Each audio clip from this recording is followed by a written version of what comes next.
user testing plan. Halo, selamat siang semuanya. Kami dari kelompok 5, perkenalkan saya Nina dan teman saya Ahya, Mas Amir, lalu ada Orbit. Kami di sini mau melakukan preparing user testing plan. Yang kami angkat di sini adalah aplikasi Halodoc. Terus yang pertama itu apa sih goals dari tes ini? Yang kedua, formatif atau sumatif sih termasuk tes ini. Terus yang ketiga, tes user siapa aja yang bisa ngikut tes user ini. Terus berapa banyak orangnya yang bisa Mbak Nina Yuli, mohon maaf Mbak, bisa di full screen nggak? Saya agak sebentar ya. Bisa di full screen nggak? Itunya ya. Sebentar Pak. Oke. Mantap. Nah terus kelima tuh tasnya tuh apa gitu. Terus yang keenam itu within atau between subjeknya itu.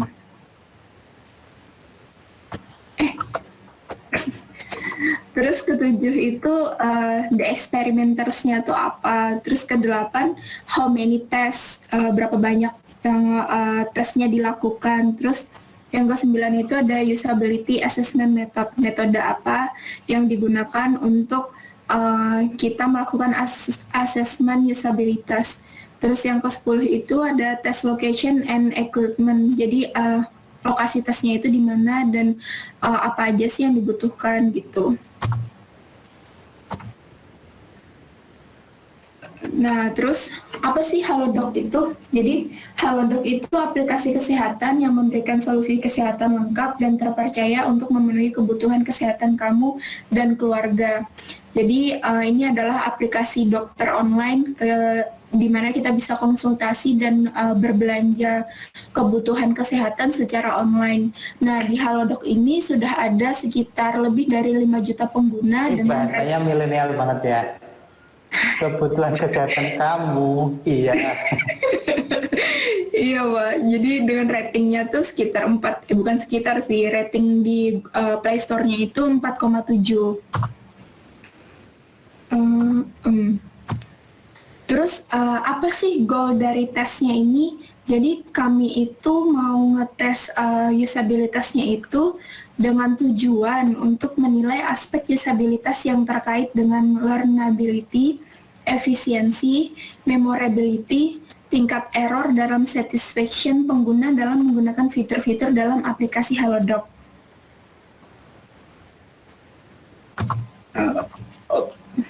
Nah, terus tes ini termasuk sumatif atau formatif sih gitu. Jadi kami mengambil tes yang bersifat sumatif karena itu bertujuan untuk memberikan penilaian yang bersifat kuantitatif pada aplikasi Halodoc dan melihat seberapa baik performa desain pada aplikasi Halodoc. Nah, terus selanjutnya akan saya serahkan ke teman saya, Mas Amir. Buat Mas Amir, waktu dan tempat dipersilahkan. Ya Mbak, terima kasih. Next. Untuk selanjutnya tes user, siapa yang akan jadi siapa user yang akan dites dalam ini. Di sini akan ada 2 golongan, yaitu expert user dan novice user. Karena kami ingin mengetahui seberapa baik usabilitas pada aplikasi ini digunakan oleh user pemula maupun user yang sudah expert. Untuk user yang sudah expert yaitu dengan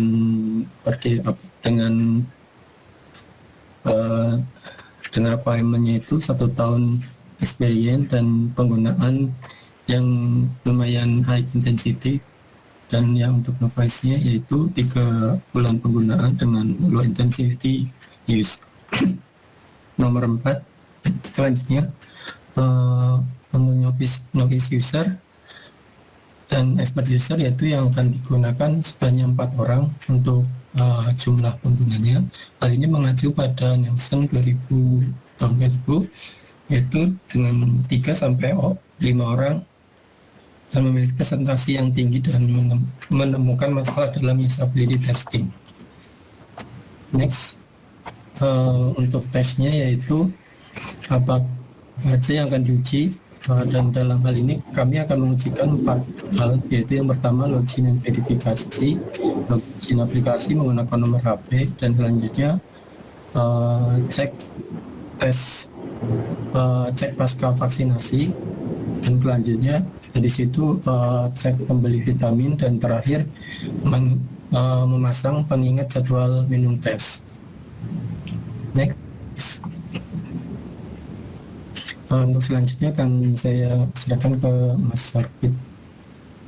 Lalu untuk subjeknya within atau between, kami merefer untuk melakukan within subject test. Kenapa? Karena kami ingin melihat aspek usabilitas secara keseluruhan pada suatu interface. Lalu kami juga ingin meminimasi adanya noise dan juga dana serta orang yang diperlukan dalam within subject itu lebih sedikit daripada between subject. Next. Lalu untuk the experimenter-nya itu akan siapa? The experimenter-nya itu kami sendiri, yaitu peneliti. Peneliti akan dibekali terlebih dahulu tentang usability testing agar satu paham dan sama tata caranya dalam melakukan penelitian. Lalu apa saja yang diperlukan? Ada Google Form untuk kuesioner, Google Meet untuk meeting, aplikasi Halodoc, screen recording untuk merecord, dan laptop untuk memasukkan data-data. Selanjutnya akan dijelaskan oleh Mas Habib.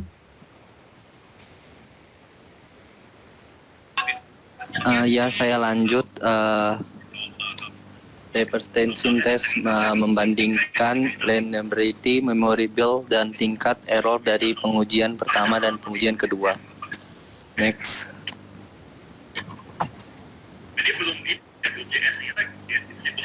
Jadi kami usability assessment metodenya itu ada 2. Yang pertama itu observasi, melihat dan mencatat waktu hingga pergerakan user selama mengerjakan task atau tugas yang diberikan.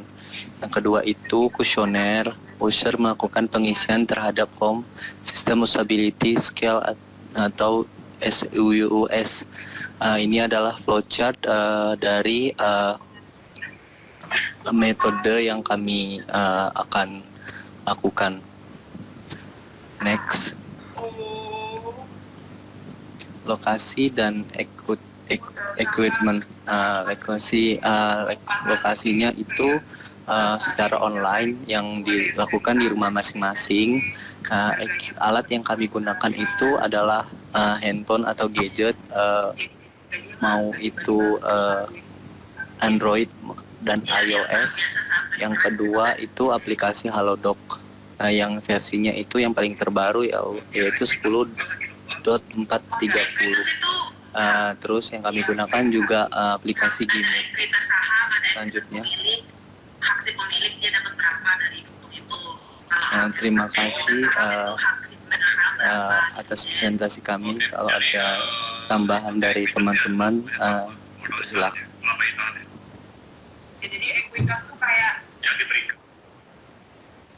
Ya, terima kasih teman-teman kelompok 5. Sebelum saya memberikan komentar dari teman-teman yang lain, ada pertanyaan, komentar terkait rencana usability testing atau user testing dari kelompok 5?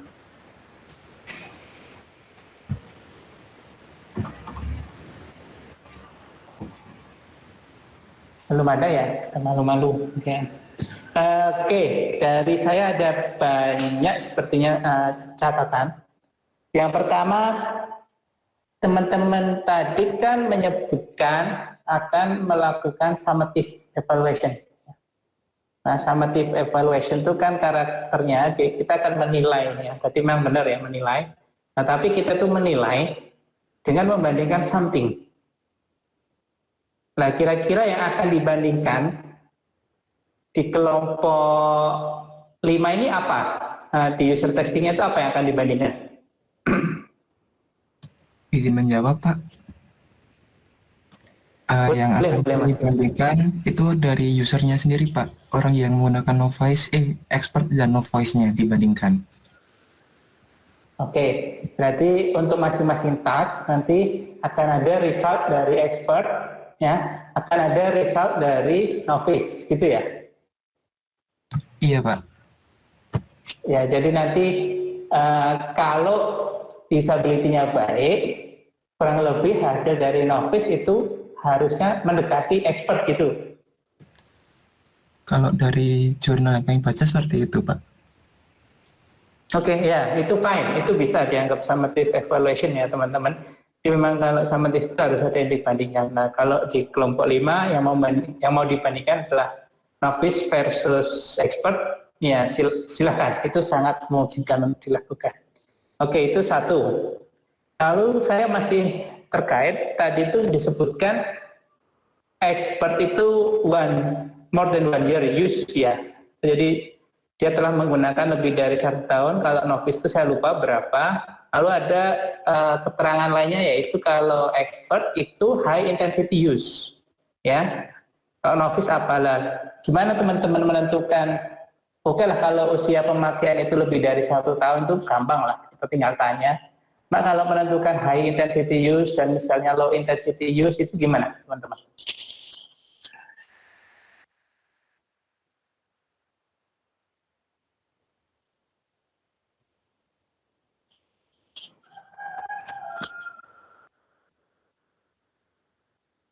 Izin menjawab, Pak. Ya, Jadi kami membedakannya itu dengan cara pertama itu kami ngasih kuesioner gitu loh, Pak. Jadi seberapa sering penggunaan.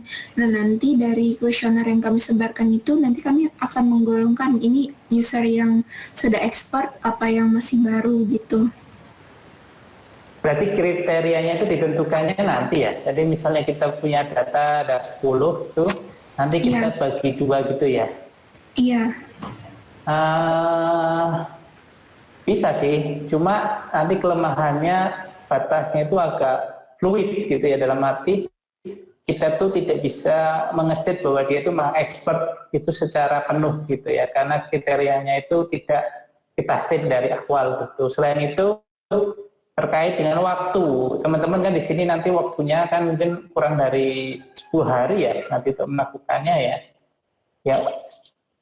Ya nantilah coba kita lihat dengan waktu yang terbatas itu apakah memungkinkan untuk melakukan hal itu. Jadi kita melakukan survei dulu, lalu kita baru memilih responden kita gitu.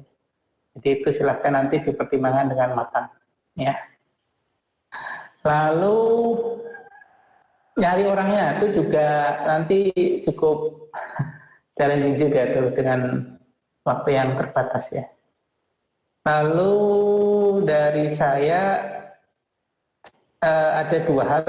Teman-teman menggunakan metode observasi ya dan kuesioner ya. Iya, Pak. Ya, pertanyaan saya begini, kenapa kok teman-teman menyebutnya observasi gitu? Padahal teman-teman di sini bilang teman-teman akan mengukur beberapa indikator kuantitatif gitu.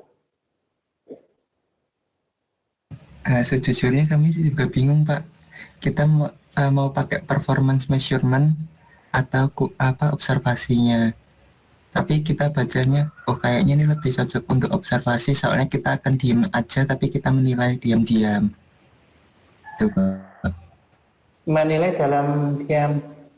Iya, jadi kita cuma ngeliatin, kita cuma naruh berapa langkah, waktunya berapa lama, seperti itu, Pak. Iya. Berapa lama itu kan salah satu indikator performa ya teman-teman. Ya, jadi gini, yang pertama observasi itu kalau kita bicara user testing itu bukan yang dimaksud oleh, setahu saya bukan yang dimaksud oleh teman-teman kelompok 5. Jadi gini, kalau kita observasi itu kita pengen melihat ya secara detail gitu, apa sih error yang misalnya bisa terjadi gitu. Jadi misalnya kita punya rekaman gitu ya, lalu videonya kita analisis ya, misalnya di step ini dia agak kesulitan gitu ya, atau misalnya kita punya thinking aloud ya, kita punya thinking aloud lalu orang itu ngomong di menit keberapa, kita bisa tanya, lalu kita bisa melihat videonya lagi. Ya, hal seperti inilah yang sebenarnya lebih tepat disebut sebagai observasi.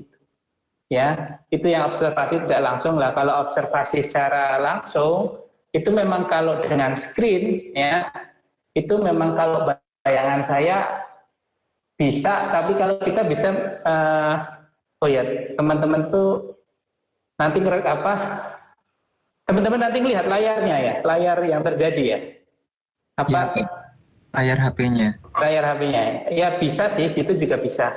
Cuma kalau teman-teman mengukur, ya, teman-teman mengukur apa completion time-nya, ya, lalu how many errors, ya, lalu beberapa indikator kuantitatif lain, itu akan lebih tepat kalau itu disebut performance measures, ya, atau performance measurement, ya, karena itu memang teman-teman mengukur performanya, ya. Nah, kalau observasi itu lebih kita ingin melihat apa sih kok bisa seperti ini terjadi, gitu ya. Kita melakukan apa?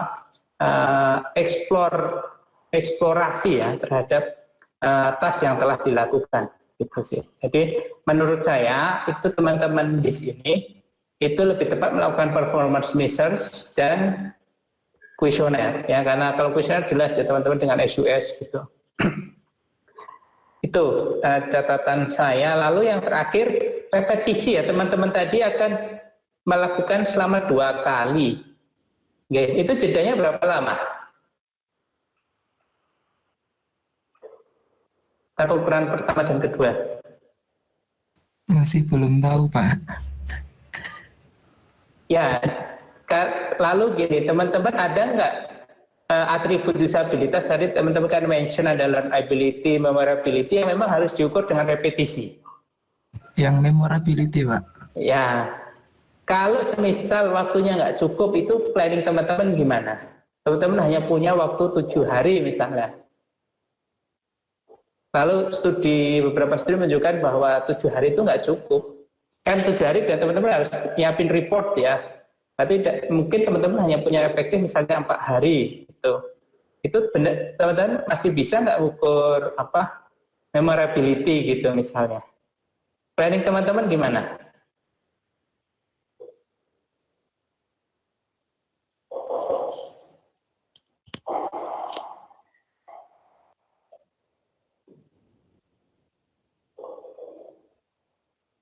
Oke, nggak apa-apa lah, silahkan dipikirkan. Pada intinya gini teman-teman, pada tugas ini ya nantinya yang akan menjadi UTS teman-teman kan kita minta teman-teman untuk melakukan user testing ya, tapi waktunya itu terbatas. Jadi saran saya teman-teman itu mungkin cukup 1 repetisi saja, ya walaupun memang idealnya lebih dari 1, ya. Nah, pastikan ya teman-teman itu telah berpikir dengan masak bahwa apa yang akan teman-teman ukur itu memang doable untuk 1 kali pengujian disabilitas. Ya, lalu pastikan metode teman-teman itu juga doable untuk 1 kali pengujian, ya, karena keterbatasan waktu yang teman-teman miliki itu.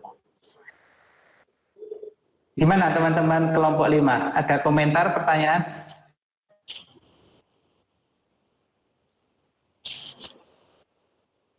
Komentarnya sih kami makasih banget Pak atas masukannya. Soalnya kan kami juga masih belajar. Kami juga dapat referensi-referensi dari jurnal-jurnal juga Pak gitu. Jadi kalau ketika Bapak ada masukan kayak gini kan kami bisa berpikir ke depannya, oh ya jangan yang kayak gini gitu, tapi yang kayak gini. Ya. Makasih banyak Pak. Ya apa, memang kalian kan latihan. Ya memang. Ya. Cuma pura-puranya ini kalian under pressure gitu, waktunya tinggal sedikit. Ya, tentunya kalian juga harus ujian juga. Ya, di sini cobalah kalian mikir pengujian disabilitas yang doable dalam waktu pendek ini seperti apa gitu. Ya, jadi gini teman-teman boleh kalau mau misalkan akan ada perubahan, ya. Jadi tapi perubahannya yang enggak semuanya dirubah gitu ya. Jadi kalau ada perubahan dikit-dikit, misalnya kira-kira di user testing plan-nya ini ada yang nggak doable gitu, itu boleh lah ya dites belum teman-teman tes yang sebenarnya gitu. Oke. Mungkin itu dari teman-teman kelompok 5. Nah, selanjutnya gini. Pak, mau nanya Pak, Apa Mbak? Apa? kalau repetisinya itu berapa lama ya? Ya itu tergantung softwarenya ya. Kalau biasanya kita bisa melihat dari pemakaian setelahnya. Dalam arti gini, kalau kita bicara Microsoft Word ya, bagi orang-orang seperti saya ini kan memakainya hampir setiap hari. Ya kita bisa repetisinya mungkin jedanya sehari gitu. Karena memang setiap hari saya akan menggunakannya. Itu kalau Halodoc itu kan agak lama ya, kita belum tentu, kita nggak ingin ya sakit itu sering-sering. Ya bisa jadi itu kita sebulan sekali, 2 bulan sekali. Jadi kalau kita melihat di Halodoc itu repetisinya bisa lama banget, ya. Karena kita mengukur kapan dia akan memakai app itu lagi, gitu. Ya. Iya. Kalau misalnya app yang lain, misalnya Shopee, Tokopedia, mungkin bisa lebih cepat ya. Kalau yang suka belanja online sering-sering ya mungkin bisa seminggu atau 3 hari gitu. Kita lihatlah intensitas dia memakai app tersebut. Nah ini kan tadi ada keputusan kalau yaudah nggak usah perlu direpetisi gitu Pak. Ya. Nah terus pertanyaannya buat memorability-nya gimana Pak? Ya memang tidak semua itu memang harus kita ukur ya. Makanya saya tadi kan cerita ke kalian gitu. Silahkan coba dipilih beberapa indikator yang memang bisa diukur, yang doable gitu. Itu misalnya kalau kalian memang mau pakai performance measurement dan kalian memang pengen mengukur atribut-atribut itu, ataupun kalian hanya fokus di satu atribut pun saya nggak masalah sebenarnya, asal itu benar-benar dikerjakan dengan baik. Ya. Jadi kita tuh tidak harus mengakses semua atribut ya kalau kita pengujian tersebut. Kita mengakses itu memang kita melihat kebutuhan dari klien kita atau misalnya perusahaan kita yang memang produknya kita uji gitu. Nah, ini sedikit bocoran aja. Kalau dalam UTS ini ya, yang lebih saya tekankan ya teman-teman di sini adalah teman-teman itu bisa came up with usability problems and solutions. Ya, ini sudah saya ceritakan dari beberapa minggu lalu. Kadang-kadang peneliti di kita ya itu ketika melakukan pengujian usabilitas itu terjebak dengan angka-angka, tapi lupa bahwa esensi usability testing adalah untuk melihat usability problems, untuk menemukan usability problems. Nah, saya nilai dari usability problems itu porsinya cukup besar ya di UTS teman-teman. Jadi kalau teman-teman nanti hanya came up with angka-angka tanpa jelasin usability problemsnya apa, fail ya nanti UTS-nya. Nah nanti saya jelaskan gimana saya menilainya nanti setelah teman-teman presentasi, nanti akan saya coba jelaskan lebih detail. Itu mungkin jawaban saya Mbak Nina. Oke baik, terima kasih Pak. Oke, ya silahkan teman-teman kelompok 5 nanti kita masih ada waktu, coba direnungkan, didiskusikan. Nah, nanti kalau ada pertanyaan, silahkan disampaikan nanti di akhir perkuliahan ini. Ya. Untuk kelompok selanjutnya, saya punya tawaran teman-teman. Kan seharusnya kelompok 1, ya. Tapi saya punya tawaran lelang. Karena teman-teman punya satu kesempatan untuk ngobrol dengan saya terkait ini kan saya ngasih masukan ya nanti. Teman-teman boleh mengajukan diri, ya. Jadi nggak harus kelompok 1. Kelompok 1 sudah siap, Pak. Selamat siang Pak Ardi dan teman-teman semuanya. Pada kesempatan kali ini kami dari kelompok 1 akan mempresentasikan terkait usability testing dengan menggunakan Jux, di mana kami memilih Jux website. Silakan.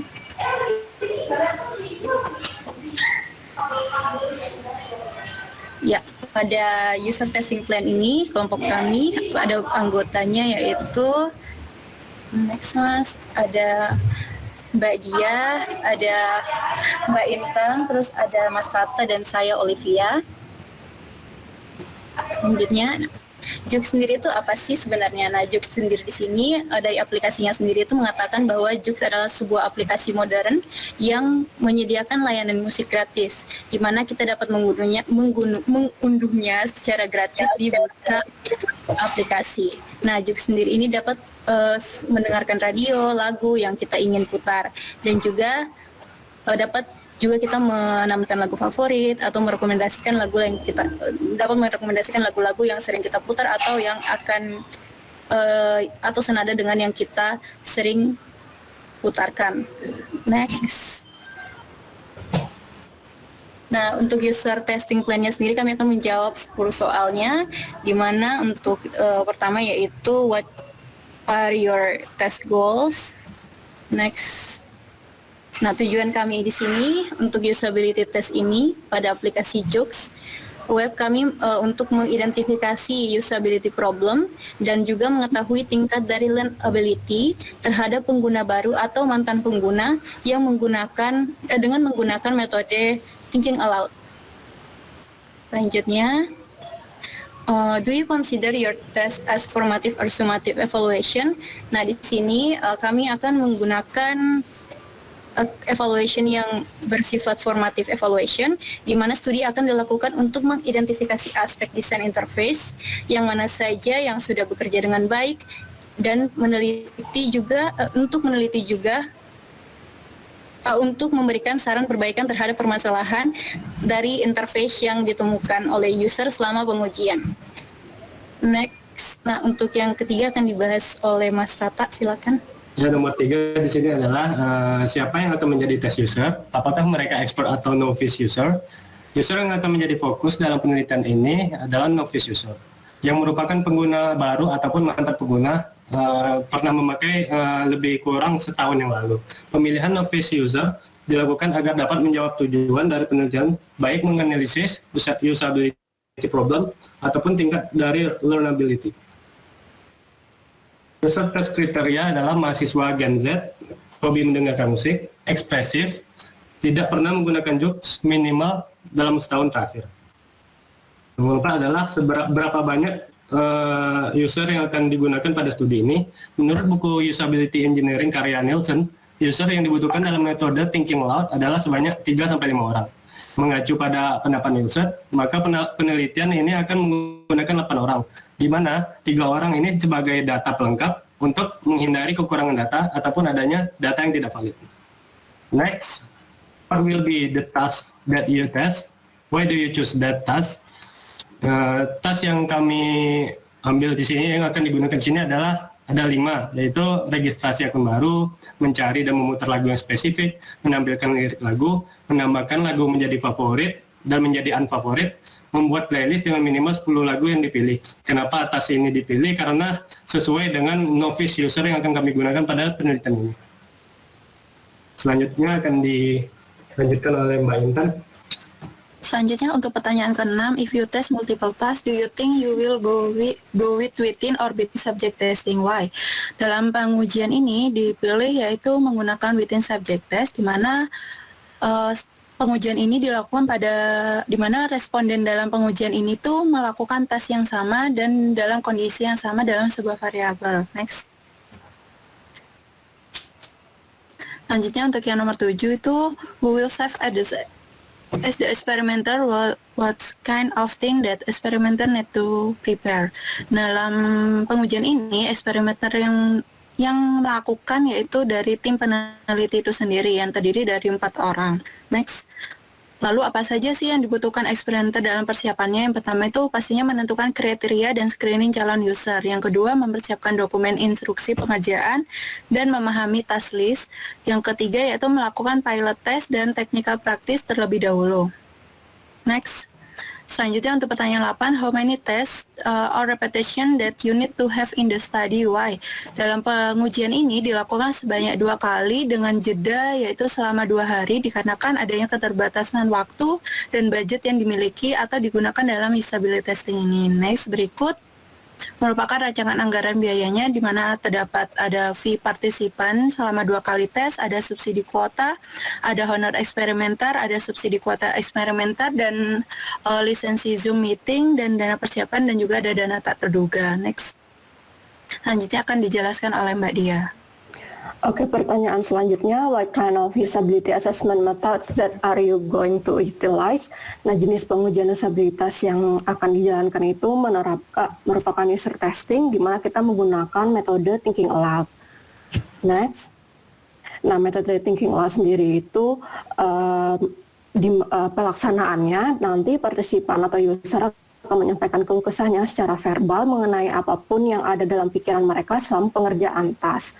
Nah, mengapa kita memilih thinking aloud? Ini kita merujuk pada artikel yang ada pada Nielsen. Itu yang pertama, tool thinking aloud merupakan tool yang tepat untuk formative evaluation. Selain itu, toolnya juga murah, tidak membutuhkan peralatan khusus, robust, meskipun nantinya ketika tes mengalami gangguan dalam penelitian, respon dari user saat eksperimen tetap tercatat, serta toolnya ini juga fleksibel, dapat digunakan dalam tingkatan apapun selama proses pengembangan produk, serta mudah dipelajari. Next. Asesmen proses untuk metode thinking aloud sendiri ini berawal dari pemilihan dan penyeleksian partisipan yang sesuai dengan kriteria user. Terus nanti user akan diberikan guideline atau protokol eksperimen untuk user. Kemudian di hari H user akan mengerjakan task dan diminta untuk berekspresi dan berbicara secara bebas. Selanjutnya pertanyaan terakhir, where will the test location will be, what kind of equipment that you need, please consider remote testing due to the pandemics. Nah, untuk tesnya sendiri memang akan kita lakukan secara remote, di mana kita membutuhkan laptop, or PC dengan webcam, butuhkan internet yang stabil, mikrofon, next, serta ada online meetingnya itu melalui Zoom, dan membutuhkan Joox website, serta nanti akan ada task list serta guidebook. Oke. Seperti biasa sebelum mengakhiri, Mas Tata akan menyampaikan pantun. Mendengar musik pilihan Mami. Musik didengar bersama Papa. Sekian penjelasan dari kami. Terima kasih dan sampai jumpa.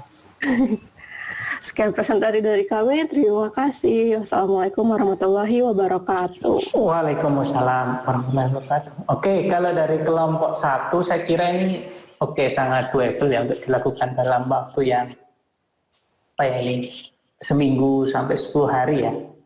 Ada beberapa catatan sih, sedikit lah catatannya dari saya. Yang pertama, tadi kan mention mengenai akan mengukur learnability ya. Gimana learnability itu akan diukur? Izin menjawab Pak, jadi untuk learnability-nya sendiri itu karena kami menggunakan repetisinya nanti. Nah, jadi yang pertama itu saat mereka pertama kali menggunakannya. Nah, nanti yang kedua itu kan akan dilakukan yang kedua kalinya. Di situ nanti kita akan melihat dari cara mereka berekspresi, berbicara, ataupun mungkin nanti kami akan menyediakan beberapa tes gitu Pak. Are you sure? Memang mau repetisinya mau 2 kali ya? Apa sekali? Tadi? Oh, sekali aja Pak, itu maksudnya sekali Pak. Lah gimana cara ngukur learnability-nya? Gimana? Jadi kalau yang kami... Tadi kan kalau dari keterangan yang sebelumnya learnability-nya diukur membandingkan antara yang pertama dan repetisi kedua ya. Kalau sekali gimana? Oh, maksudnya itu ya kami memang melakukannya 2 kali Pak. Yang pertama itu yang saat pertama kali mereka menghadapi melakukan aktivitas tasknya itu, terus yang keduanya itu mereka juga akan melakukan aktivitas tes yang sama. Mungkin di sini kami akan melihat dari waktunya bisa, atau mungkin dari apakah mereka itu ada kesulitan atau terkendala dari beberapa hal yang mereka lakukan di task itu. Hati-hati, bola panas loh ini. Bola panas ini. Atau mungkin teman-teman lain ya. Karena gini, itu yang diceritakan Mbak Olive itu tuh nanti performance research ya. Sementara kelompok 1 nge-state saya hanya akan menggunakan thinking aloud. Ya, jadi gini teman-teman. Kita itu kan ibaratnya misalnya memang dalam hidup itu kan banyak constraint ya. Jadi memang nggak harus semua itu harus kita harus menentukan prioritas gitu. Dalam pengujian usabilitas juga sama gitu. Kalau memang learnability itu nggak bisa diukur, susah dalam arti yang waktu terbatas ya coba dipikir dengan baik ya, apakah itu memang perlu diukur ya. Lalu konsistensi ya antara jawaban gitu ya, saya sangat dengan ini sebenarnya prestasinya ada bagus, cuma saya agak kaget gitu. Tadi ability-nya akan diukur dengan, kalau dari keterangan Mbak Olive itu performance measures atau performance measurement ya, karena akan mengukur something ya dibandingkan antara yang satu yang kedua. Nah itu jelas performance measures ya. Kalau creative thinking laut murni ya, kita tuh hanya akan minta subjek sebelum melakukan task, kita menjelaskan, tolong kamu boleh mengekspresikan apa saja gitu ya. Apa boleh ngumpat, boleh apa, itu silahkan. Nah nanti kita yang di situ harus mencatat atau menggunakan recording. Nah nanti dari situ baru kita olah ya menjadi usability factors. Gitu. Jadi tolong teman-teman lebih hati-hati ya dalam menjawab pertanyaan tadi ya. Itu yang pertama ya tentang learnability. Pertanyaan saya, karena agak susah mengukur learnability dengan thinking aloud itu ya. Kalau dengan performance measures ya, dengan 2 repetisi memang sangat bisa ya. Atau kita bisa mengukur di caranya kelompok 1 itu memang bisa kalau kita punya 2 kategori user ya, yang satu expert ya, yang satu novice ya. Tapi kita tetap mengukur secara kuantitatif ya. Jadi kita ada performance measures ya. Jadi satu idealnya software yang learnability-nya baik itu kan ketika seorang novice itu dalam 1 kali dia bisa langsung jadi expert ya. Ide dasarnya seperti itu. Ya, jadi ketika kita membandingkan antara performa expert dan novice itu harusnya nggak ada bedanya. Itu kita bisa mengatakan bahwa learnability dari app, dari software itu baik. Ya. Nah, itu salah satu cara yang memang kita bisa ukur. Cuma kalau teman-teman mau mengukur itu nggak ada di sini di presentasinya. Gitu. Tapi kalau mau melihat usability public, usability laut itu sangat-sangat make sense. Memang. Itu lalu yang kedua. Catatan saya tadi kan teman-teman mention mengenai coba di yang dipresentasikan Mbak Dia tadi, yang ada akhir-akhir tadi. Yang ya ini. Ya itu user diminta untuk berekspresi dan berbicara secara bebas ya. Pastikan itu diinfokan sebelum dia mengerjakan task. Ya. Jadi kita mendorong mereka untuk berekspresi, berbicara secara bebas sebelum mereka mengerjakan task. Takutnya mereka nggak tahu gitu. Takutnya mereka kalau pakai performance measures itu nggak masalah. Cuma kalau kita thinking aloud itu memang penekanan yang sangat penting. Ya. Lalu teman-teman rencananya ekspresi bicara mereka itu mau direcord dengan apa? Teman-teman mencatat dengan rekaman atau seperti apa? Izin menjawab Pak, mungkin karena kita menggunakan Zoom bisa langsung menggunakan record yang ada di Zoom itu Pak. Oke, ya. Ini direkam, setelah itu baru teman-teman catat ya. Bisa, ya. Akan lebih baik, nanti lebih mudah kalau teman-teman itu selain record, teman-teman juga mencatat secara langsung, sehingga teman-teman save waktu, ya. Jadi itu. Itu aja sih komentar dari saya, sudah cukup baik, ya. Itu sangat doable. Tadi yang learnability itu silahkan dipikir masak-masaknya. Baik Pak, terima kasih banyak. Ada pertanyaan? Atau dari kelompok 1?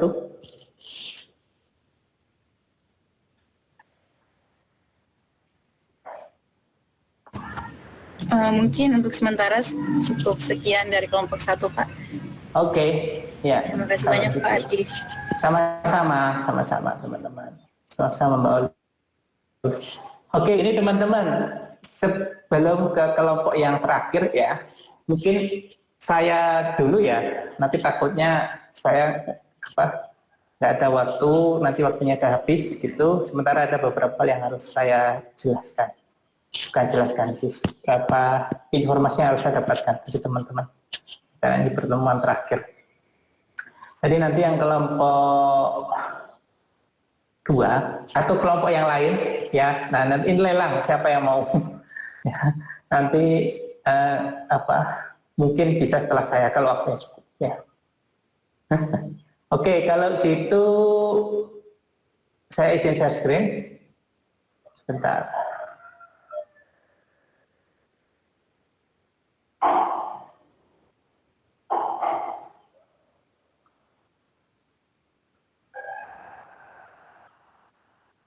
Layar saya kelihatan ya teman-teman, wrap up tulisannya.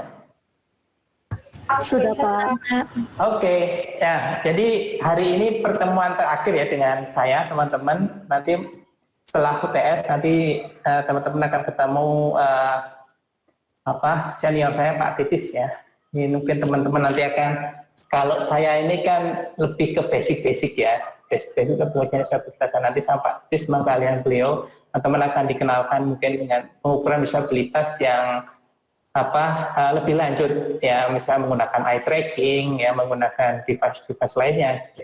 Kalau yang saya ajarkan ini lebih ke basic ya, jadi mengenai pengujian disabilitas secara mendasar yang memang teman-teman bisa lakukan tanpa dengan alat-alat khusus ya. Berarti teman-teman hanya butuh komputer orang ya, nah itu teman-teman bisa melakukan. Tapi kalau teman-teman pengen dapat data yang lebih detail ya, teman-teman bisa menggunakan alat-alat bantu lain yang nanti akan mungkin dijelaskan oleh Pak Titis setelah UTS. Oke, jadi untuk wrap up, ini yang pertama saya ingin menjelaskan mengenai UTS ya teman-teman. UTS ini sebenarnya sudah saya post di Google Classroom ya, tapi rubriknya belum ya. Nah, rubriknya ini sudah saya siapkan dan hari ini akan saya coba jelaskan. Oke. Selain itu, teman-teman, nanti kalau ada kesempatan, teman-teman silahkan isi peer review survei ya di Google Classroom. Nah, apa itu peer review survei? Jadi saya ingin meminta pendapat teman-teman, apakah teman-teman ingin nilainya itu nanti dikalikan dengan hasil peer review teman kalian. Jadi misalnya dalam satu kelompok itu kan ada 5 orang misalnya ya. Nah, nanti orang yang dipilih dia itu memiliki kontribusi paling banyak, paling aktif dan sebagainya, yaitu nanti nilai dari UTS-nya itu nanti akan dikalikan misalnya 1,1. Jadi kalau nilainya 90 berarti 90 kali 1,1. Jadi dia bisa lebih dari nilai sesungguhnya dari UTS yang dikumpulkan. Tapi kalau dia yang dipilih paling bawah, ya, itu berarti misalnya yang paling atas 1,1, yang paling bawah misalnya 0,9. Jadi nilainya itu agak sedikit kurang dari nilai yang dia kumpulkan. Nah, kalau yang di tengah-tengah, ya mungkin kali 1, jadi nilainya tidak ada perubahan. Nah, ini silahkan saya tanyakan ke teman-teman, ya, teman-teman setuju dengan peer review apa tidak. Nah, nanti kita cari keputusan terbanyak ya, kita voting, ya. Voting. Ya, kalau di S1 mereka hampir ketika saya survei ini pasti setuju peer review karena di S1 itu dinamikanya sangat tinggi ya, pasti ada yang free riders gitu. Jadi ada 1-2 orang yang memang juga pernah ngerjain gitu. Ya kalau ada kerja kelompok. Nah, kalau di S2 saya nggak tahu seperti apa. Nah, nanti saya ingin tahu dari hasil survei ini. Ya. Itu tadi terkait dengan peer review. Ya, ganti layar kelihatan nggak teman-teman? Ini ada soal ujian, soal UTS. Kelihatan Pak. Ya, jadi ini soal UTS yang akan teman-teman kerjakan. Yang sebenarnya sudah ada di Google Classroom. Pada intinya teman-teman kita minta untuk mengextend ya user testing plan-nya menjadi tes yang teman-teman kerjakan. Ya. Tes yang teman-teman kerjakan dengan melibatkan some users ya atau some participants. Nah, setelah itu teman-teman kita minta untuk melaporkan hasil pengujian disabilitasnya. Nah, laporannya itu halamannya sebanyak sekitar 15 pages ya, 15 halaman. Ya. Apa isinya? Ya. Executive summary. Ya, one page executive summary. Lalu ada introduction. Nah, introduction ini isinya apa yang teman-teman uji, ya, kenapa teman-teman perlu melakukan disability test pada app tersebut, lalu test goal-nya apa, apakah teman-teman itu formatif atau summative evaluation, ya. itu tidak mesti harus per bab-bab gitu ya. Boleh teman-teman itu dalam satu pemaparan yang jadi satu itu tidak salah ya untuk introduction ini. Nah, lalu teman-teman kita minta untuk menceritakan kembali methods-nya ya. Teman-teman tadi kan udah cerita ya di user testing plan-nya. Sebenarnya kan banyak menceritakan mengenai metode yang teman-teman lakukan dalam pengujian disabilitasnya. Nah, kita minta untuk cerita kembali. Yang pertama partisipannya ya. Tadi novice atau expert ya, jumlahnya berapa, kenapa memilih angka tersebut, lalu partisipan karakteristiknya. Nah, ini kan hasil ya. Jadi teman-teman misalnya bisa cerita rata-rata usianya berapa, yang laki-laki berapa, yang perempuan berapa, apakah mereka mahasiswa semua atau mereka ada yang di luar mahasiswa dan seterusnya.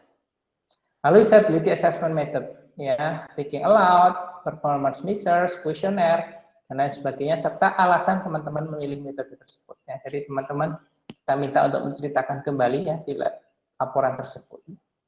Lalu protokol ya, gimana teman-teman akan menyampaikan tasnya ya, lalu urutan tasnya seperti apa ya, apakah dia within, between ya, apakah dia di random atau tidak ya, dan seterusnya. Lalu data analysis ya. Nah, data analysis ini ya bisa bercerita mengenai proses ya yang teman-teman tempuh untuk mengolah hasil pengujian disabilitasnya ini untuk menghasilkan atau menunjukkan disability problems ya. Jadi kira-kira gimana kalau teman-teman menggunakan thinking aloud ya, gimana yang akan teman-teman lakukan ya untuk menghasilkan disability problems ya. Kalau teman-teman menggunakan performance measures seperti apa ya agar teman-teman bisa menghasilkan disability problems-nya. Lalu results ya, results ini yang saya highlight. Yang pertama disability problems yang teman-teman temukan. Pastinya setiap disability yang teman-teman temukan itu harus didukung oleh data ya, harus didukung oleh data. Data itu tidak harus data kuantitatif ya, boleh data kualitatif ya. Lalu propose countermeasures ya, atau rekomendasi yang teman-teman akan berikan untuk menyelesaikan disability problem yang teman-teman temukan. Nah, ini harapan saya teman-teman bisa memberikan ilustrasi.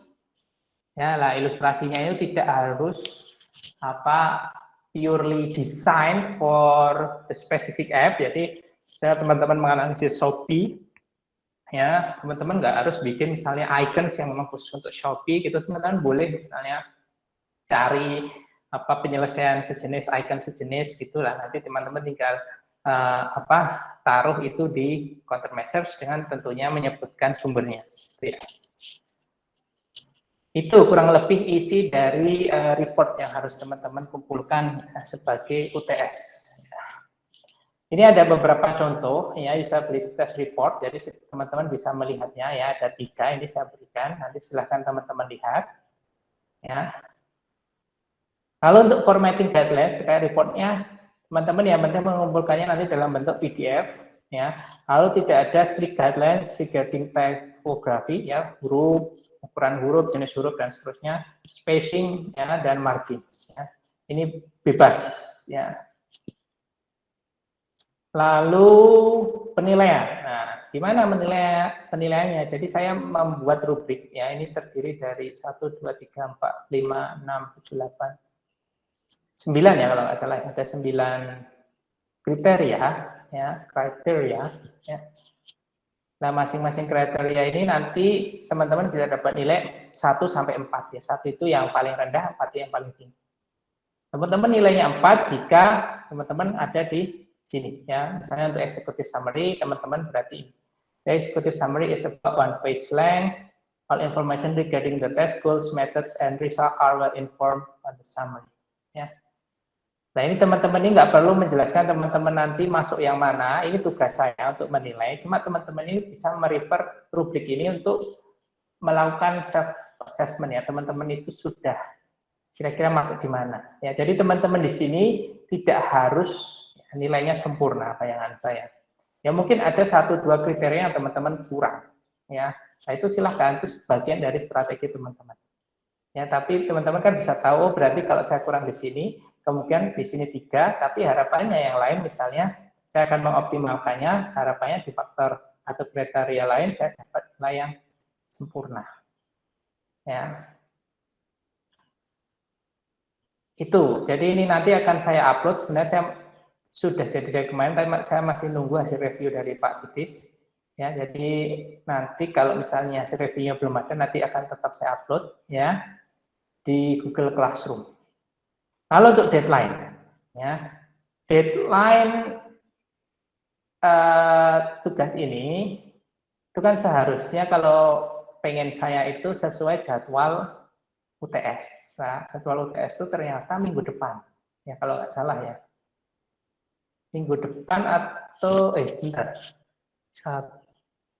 Oh enggak ya, 2 minggu lagi ya berarti. Tanggal 7 itu 2 minggu lagi ya. Saya kira hari ini, minggu ini udah. Bentar. Halo teman-teman, tahu nggak? 7 minggu depan, Pak. Minggu depan ya, hari Kamis ya. Iya. Oke. Ya. Saya punya 2 pilihan ke teman-teman. Ya.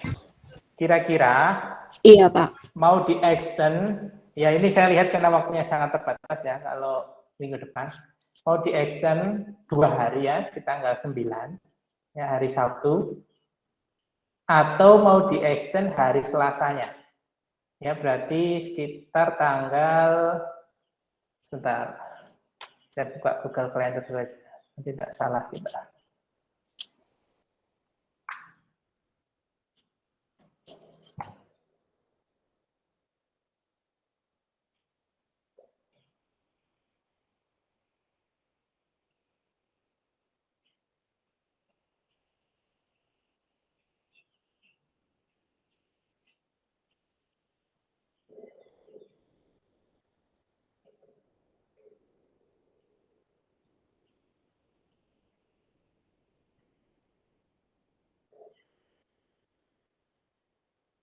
Ya mau ini kan tanggal ujiannya seharusnya tanggal 7. Ya. Ini saya punya opsi deadline-nya tanggal 9, diundur tanggal 9 atau tanggal 12. Kira-kira teman-teman milih yang mana? Lebih cepat atau Tanggal 12 kayaknya, Pak. 12, Pak. 12, Pak. Setuju. Itu kalau 12 tanggal ya 9 berarti. ada sesuatu enggak? Maksudnya kan kalau tanggal 9 ada hal, maksudnya ada nilai plus kah atau apa gitu Pak maksudnya? Nggak ada. Kalau tanggal 9 hari Sabtu. Kalian jelas nggak ada iya. deadline. Nggak ada Oh, UTS di hari itu. Kalau tanggal 12 pas hari Selasa, saya nggak tahu jadwal kalian seperti apa. Nilainya sama aja. Ya tergantung kalian. Ada orang yang memang yang penting segera selesai gitu. Nah, ada orang yang kalau bisa besok ngapain sekarang. Berarti tanggal 12 Tanggal aja Pak. 12. Iya, Pak. Ada yang Jadi kan keberatan kayak- tanggal 12? Pak mau nanya Pak, Apa Mas Muna? Gimana? itu ada ekspektasinya nggak dengan misalkan menambah hari harus lebih baik, jadi standarnya jadi lebih Nggak ada. gitu? Nggak ada. Nggak ada. Yang murni Kak, saya melihat kalian aja pengen dapat hasil Kasian yang aja ya, Pak, maksimal. Bukan kasihan sih, pengen dapat hasil yang maksimal aja. Harapan saya, tapi nanti kalau nggak maksimal ya nggak tahu. Insya Allah, Pak. Oke, berarti tanggal 12 ya, bungkus ya. Sepakat. Ya, nanti saya editnya Sepakat. dikit. Oke. Ya Pak, tanggal 12 Pak. Oke, lanjut. Kalau gitu, Pak nanya lagi Pak, apa Mas Muna? yang itu berarti yang ngumpulkan setiap orang per individu atau satu kelompok atau Satu aja Mas, satu aja. Tapi nilainya tergantung. Kalau kalian ini hasil votingnya setuju peer review bisa beda. Tapi kalau nggak perlu ada peer review, berarti nilainya nanti satu kelompok sama semua. Tapi teman-teman jangan bikin kesepakatan, ya. Silahkan itu voting itu jalan secara natural, ya. Jangan bikin kesepakatan ya, karena kesepakatan itu berarti ada suara yang coba dikebiri, gitu ya. Ya, jadi untuk voting peer review survei, saya mohon sama teman-teman jangan bikin kesepakatan kelas, oke? Ya, silahkan itu berjalan secara natural. Itu maksimal kapan Pak kalau yang surveinya itu? Kalau bisa hari ini, tinggal milih saya setuju atau saya tidak setuju dengan peer review. Oh, Ya, nggak kalau bisa masuk, besok-besok Pak. nanti kalian bikin kesepakatan. Pak, Iya, yang oke. untuk softwarenya itu Pak, misalkan itu berarti kan misalkan ngambil data 5 orang atau apa itu nanti dibagi tiap kelompoknya gitu ya Pak ya? Ya itu Sistem. bebas, terserah kalian, teknisnya gimana. Boleh aja misalnya ya kalian kan 4 orang, 1 orang nyari 1 responden, ya, terus melakukan pengukuran itu bisa, atau kalian mengukur bareng-bareng juga bisa. Itu terserah kalian, teknisnya itu. Terus Udah dapur itu, kalian lah. apakah itu sudah fix Pak? Misalkan itu kan yang diplankan itu misalkan apa Gojek atau Grab atau apa, misalkan nanti agak sedikit, oh ini nggak jadi yang itu boleh nggak ya? Atau harus sudah sesuai dengan yang awal itu Pak? Oke, itu ya terkait objek ya. Kalau dari 5 kelompok ya di sini, ada yang mau ganti nggak? Ini Pak, kemarin itu kan yang dari kelompok 3 itu ini Pak, misalkan Go Mart ya, itu ada yang di daerah saya belum ada itu Pak, adanya baru Grab itu. Yang kesulitan kan kalau cari untuk orang untuk menggunakan nggak ada ininya apa, belum buka di daerah gitu. Nah hal itu Oh ya boleh itu, ya nggak apa-apa lah kalau itu sangat bisa diterima. Jadi kalian coba kalau untuk app yang sudah memang mainstream ya, itu coba kalian, saran saya, coba eksplor tas-tas yang memang jarang, masih belum banyak digunakan ya. Gomart misalnya belum banyak diekspor, oke, cuma mungkin ada kendala. Tapi kalau saya lihat kayak Go Investasi atau Go Gift, itu kan kayaknya regardless kita di mana saja kita bisa ya. Jadi silahkan itu dikonsider. Kalau itu sih nggak masalah sih ya, karena hal itu. Oke, ada pertanyaan lagi nggak teman-teman? Pak, izin bertanya. Ya. Ya. Pak, ini kan dari presentasi hari ini, itu kan menerima banyak masukan gitu Pak ya. Nah, kemungkinan kan akan berubah desain gitu Pak. Nah, kira-kira nanti di UTS nanti itu Bapak juga membandingkan dengan perencanaan kita yang sekarang nggak Pak? Jadi faktor penilaian juga tidak Pak? Iya, gimana ya teman-teman? Enggak sih, kemungkinan enggak. Oh, enggak nih Pak. Jadi maksudnya apabila kita revisinya agak mayor gitu, berarti tidak apa-apa, tidak mempengaruhi nilai UTS gitu. Nggak apa-apa. Ya asalkan memang itu untuk suatu yang memang untuk tujuan yang baik, dalam arti bukan karena kalian cari mudahnya gitu ya, tapi memang tujuannya memang kita pengen memperbaiki, karena yang saya propose hari ini tuh banyak banget kekurangannya gitu misalnya, dan nggak doable, itu ya nggak apa-apa lah gitu. Ya, yang penting nanti kalian silahkan lihat kriterianya di scoring rubrik itu insya Allah jelas. Nanti kalau ada yang masih kurang paham silahkan ditanyakan ke saya. Pak. Terus Pak, mungkin yang tidak presentasi, semoga Bapak berkenan memberikan masukan replay nanti Pak. Ya, saya coba ya Mbak. Ya, saya usahakan. Ya, Pak. Karena ini nggak ada asistennya. Banyak banget deh, tapi 5 sih. Ya nanti saya coba. Ya. Nggih, Pak. Nggih, Pak. Matur nuwun nggih, Pak. Sama-sama Mbak. Oke, sebentar ya teman-teman, nanti boleh tanya lagi. Saya selesaikan dulu, karena ini sudah jam 2. Saya masih ada beberapa hal yang harus saya sampaikan. Oke, tadi terkait UTS ya teman-teman. Jadi silahkan teman-teman pikirkan lagi mengenai plan ya. Kalau misalnya ada perubahan ya silahkan tadi seperti yang ditanyakan Mbak Melinda tadi. Lalu peer review survei jangan lupa diisi. Lalu sekarang saya minta feedback dari teman-teman ya. Silahkan teman-teman berkunjung ke menti.com ya, lalu gunakan kode 7043 8364 ya, 7043 8364 ya.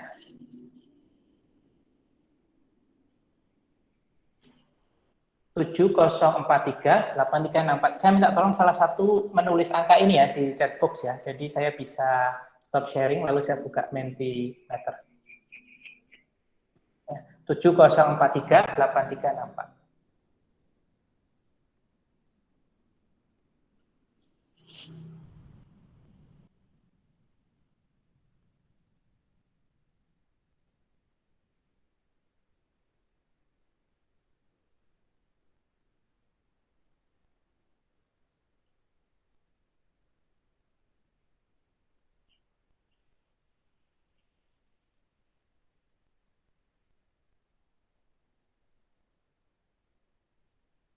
Oke, silakan teman-teman isi ya. Itu ada 2 pertanyaan. Mungkin baru yang nampak 1 ya. Sebentar.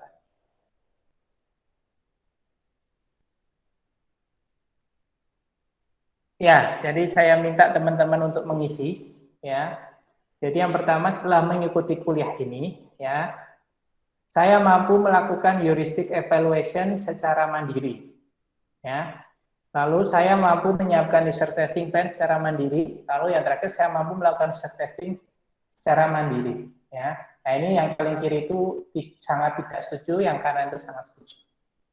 Ya, ini baru 13 orang, seharusnya ada 20. Ya, nah silakan, saya tunggu. Saya pengen tahu secara penilaian teman-teman sendiri gimana.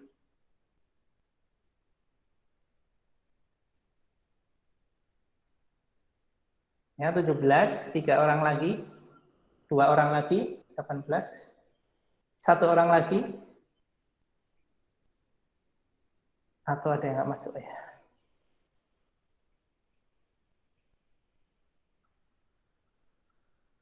Oke, ya mungkin ada 1 yang nggak masuk, ya udah nggak apa-apa. Berarti untuk heuristic evaluation sepertinya teman-teman di sini paling pede ya.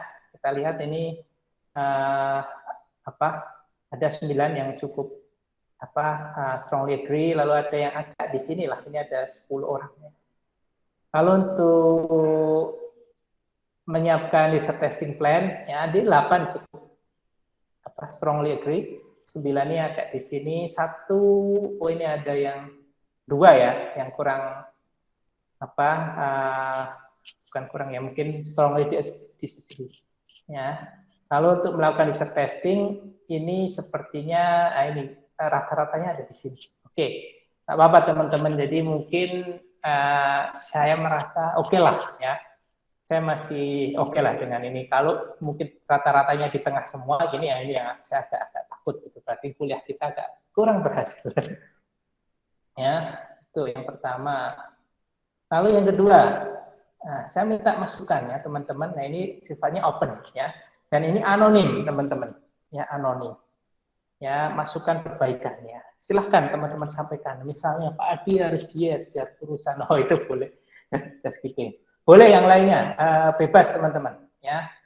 Saya beri waktu 5 menit ya, teman-teman, karena kita punya waktu yang sedikit. Ayo, silahkan disampaikan. Ayo, kok belum ada yang masuk ya? Di teman-teman gimana? Kelihatan belum? Kelihatan Pak, tapi belum diisi Pak. Bentar Pak. Ayo diisi. Seru Pak kelasnya, per minggu ada tugas, jadinya kita dipaksa. Iya, memang tujuannya itu ya. Terima kasih Pak, kuliahnya asik. Next. Ayo baru 2. Ayo masukan teman-teman, masukan. Boleh loh ngeritik, ini anonim. Beri penilaian nanti gampang dia. Kemarin agak sibuk. Pak jangan beda-bedain anak reguler. Waduh, saya beda-bedain ya teman-teman. Waduh, saya kalau saya jujur nggak ada maksud untuk beda-bedain ya teman-teman. apa ya? Saya jujur nggak ada maksud. Ini saya mohon maaf sekali kalau memang ada perkataan saya yang membeda-bedakan. Apa? Ini jujur saya nggak ada maksud ya. Jadi semua itu mahasiswa saya ya. Saya pun dulu bukan fast track ya teman-teman, walaupun saya S2 di TI UGM. Saya bukan fast track ya. Jadi ini saya nggak ada. Mohon maaf sekali teman-teman. Pasti the best. Per user testingan dan metode analisisnya. Oke, ini memang ya saya nggak berharap teman-teman itu memang langsung jadi expert ya. Kita memang butuh pelatihan ya. Teman-teman kan kemarin memang baru belajar teori ya. Nah, belum ada praktek lah. Praktek ini saya minta teman-teman untuk melakukannya sekarang ya. PS ini. Ya. Makasih. Ya. Silahkan nonton, terutama nanti yang kalau jadi dosen ini bisa jadi banyak penelitian ya tentang usabilitas ini. Nah, apa-apa yang dibedakan? Ini yang tadi ilmunya. Kalau kurang waktu di Google Classroom. Ya sebenarnya saya berusaha teman-teman untuk menyampaikan di awal ya. Ada yang ya memang ini sih, saya ini berusaha ya seperti itu. Kalau di Amerika itu bahkan ya seminggu sebelum kuliah, itu semua materi untuk 14 pertemuan ke depan itu udah ready gitu. Jadi mahasiswa itu kalau yang rajin bisa nyicil ngerjain tugas duluan gitu. Ya, cuma di Indonesia ini kadang-kadang tuh apa ya, kita tuh punya waktu yang mepet untuk persiapan. Ya, lalu dosen itu sering banget dirotasi ngajarnya. Ya, yang kadang-kadang saya stres itu. Jadi saya udah nyiapin materi ini dengan bagus, tiba-tiba semester depannya saya di-rolling untuk ngajar yang lain. Jadi kita harus mulai lagi dari awal gitu. Padahal kalau kita ngajar mata kuliah yang sama gitu, kita bisa kaizen ya. Oke, menggurui. Ya, makasih teman-teman untuk apresiasinya. Tiap presentasi tiap minggu di random.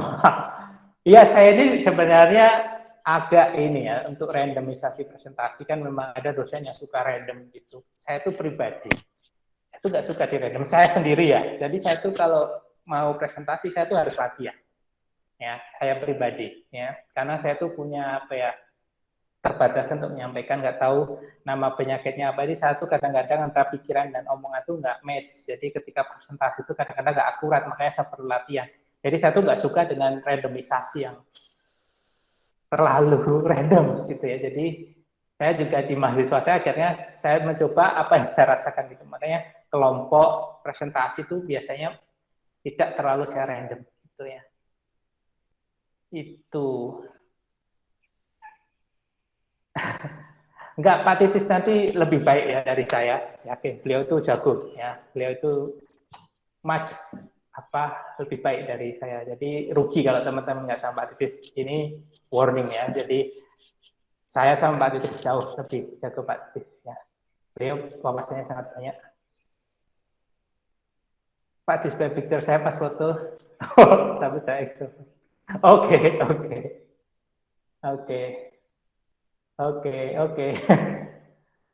Iya nggak apa-apa ini. Offline ini ya nggak tahu ya, saya pribadi agak, mungkin saya tuh jujur ya, saya ini tentang COVID-19 ya, keluarga saya ya, saya istri saya itu konservatif ya, agak takut lah Mas Yan. Saya masih jujur saya belum pernah dining out ya, makan di luar gitu, karena kita tuh agak trauma ketika kita kembali ke Indonesia, yaitu penolakannya sangat tinggi ya. Jadi kita tuh kembali pas COVID itu awal-awal, orang itu sangat takut ya, kita dari Amerika yang kasus COVID-nya tinggi, saya tuh nyari tempat karantina aja itu susahnya bukan main ya. Jadi baru nyari tempat karantina ya dulu, padahal kita dulu udah bawa PCR ya, itu susah banget nyari tempat karantina, ada ditolak Pak RT lah, ada yang bayarnya minta mahal lah gitu. Jadi dari situ mungkin ada trauma sedikit ya tentang COVID ini, makanya saya ini pribadi saya agak konservatif ya tentang COVID. Jadi untuk offline itu ya masih takut-takut lah. Ya ini saya usahakan ya untuk mengkritik presentasi yang belum. Iya saya usahakan. Oke, Oke, makasih ya teman-teman masukannya. Saya stop sharing. Saya lihat waktunya berapa? 14.17. Seharusnya masih ada berapa slide ya? Oke. Kita lanjutkan.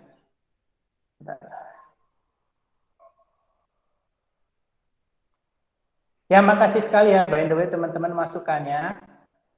Sebenarnya saya pengen ada satu lagi ya, Wheel of Names, tapi waktunya sudah sangat mepet ya.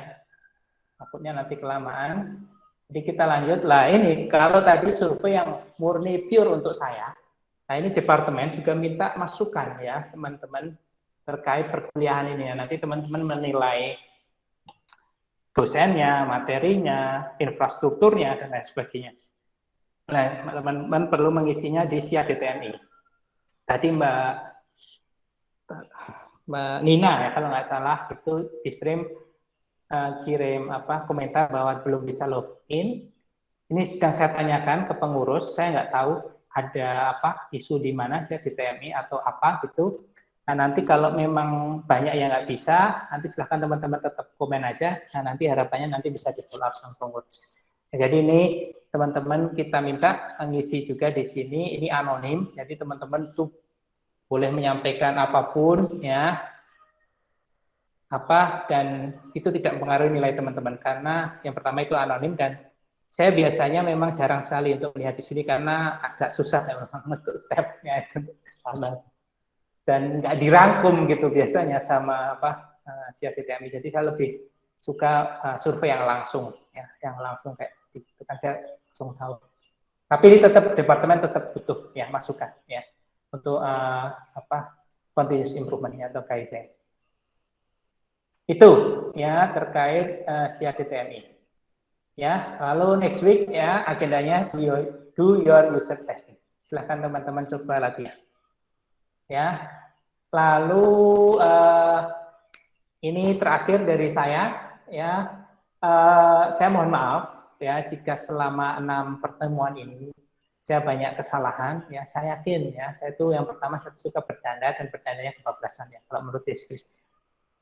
Jadi saya mohon maaf kalau ada kata-kata saya yang menyinggung teman-teman ya.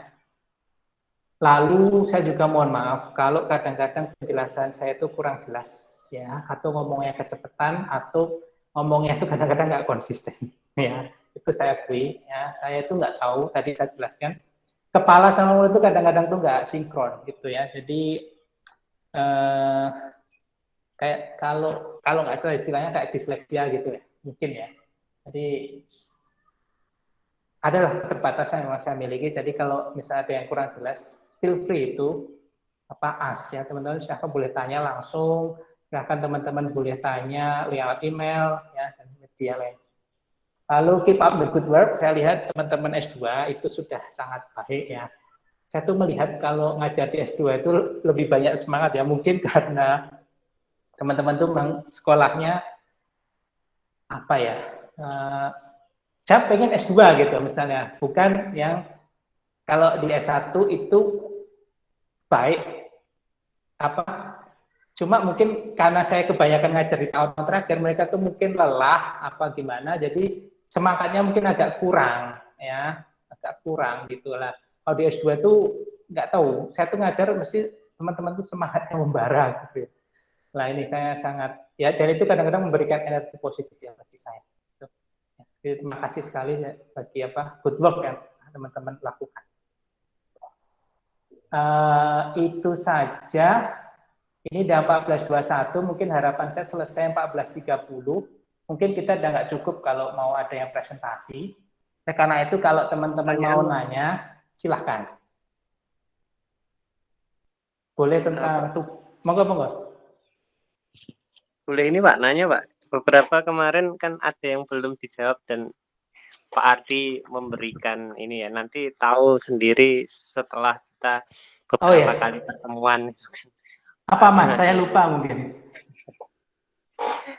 Sebenarnya keterkaitannya ini ya Pak. Saya kan butuh untuk masukan di dalam mengerjakan ini ya Pak. Penelitian itu ketika misalkan kita membuat sebuah ini Pak, user testing ataukah heuristic evaluation, itu kan kemarin juga ada di dalam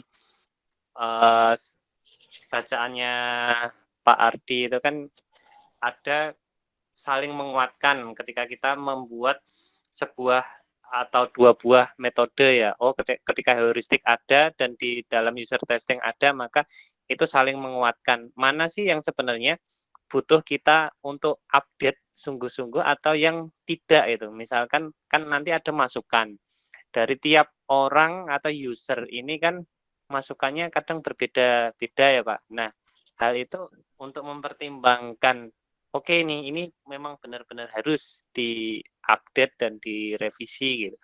Atau ini yang tidak. Terus ketika mereportkan misalkan kan thinking a lot, itu saya dapat banyak, oh ini kok kurang paham di bagian ini. Apakah nanti ketika saya mereportkan pembahasan di dalam bab 5, bab 6 itu seperti apa itu Pak yang bagus gitu loh. Apakah ada format khusus misalkan tidak buat list atau seperti apa, itu mungkin bisa diberikan bantuan kepada saya gitu Pak untuk cara mendeskripsikan gitu.